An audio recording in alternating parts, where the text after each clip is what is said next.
Šodien tiek praksē vingrināts operācijas elements, kad starptautiska kontingenta ietvaros tiek veikta tā sauktā ēku tīrīšana. Tā ir vissarežģītākā operācija bruņotajos spēkos un vispār taktiskajā izpildībā, jo tur ir ļoti daudz nianses, sākot no plānošanas, un tā pieprasa ļoti daudz resursu kā tāds.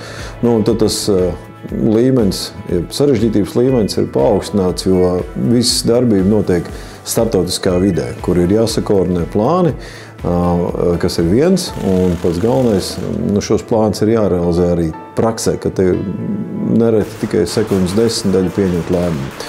Un tad šis ir pirmais pieejams, kad apvienotā komanda vienkārši sadalās. Vieni ir tie, kas aizstāvās, otri, kas uzbrūk, un tad izpildot plānos paredzētos taktiskos elementus, tad notiek ēku tīrīšana, ēku ieņemšana, piesegšana un tad kustība no vienas ēkas uz otru. Šeit piedalās vairāki elementi un kontingenti. Pirmām kārtām jau mūsu viesi, kas ir Francijas bruņoto spēku izpildniecēji, rotas elements. Viņi ir ieradušies pie mums, es teiktu tā, ciemos no Igaunijas caurbraucot. Viņi pamatā ir bāzēti Igaunijā. Tad sadarbībā ar viņiem mums ir atsaukušies 4. kurzemes brigādes 44. bataljona karavīri no Liepājas. Un plānošanas ietvaros šeit atrodas arī Zemesardzes mācību centra viens no kursiem. Un tad visiem šiem 3 elementiem sanākot kopā, izdomājām, ka būtu ļoti labs plāns, varētu pamēģināt visiem kopā patrenēties un izpildīt tos mācību elementus, kas citkārt būtu iekļauti viņu atsevišķajā apmācību programmā. Es teiktu tā, ļoti labi zvaigznes salikās un ir lieliski, ka kaut kas tāds mums izdodās. Mēs visi esam viena komanda, un tu nekad nezini, kurā frontes sektorā, ar kuru no sabiedrotajiem tu var tikt izvietots. Protams, sarežģīts uzdevums mēģina deleģēt vai uzdot vienai konkrētai nācijai, lai tad tas kontingents ir saliedēts un viņš ātrāk rēģē.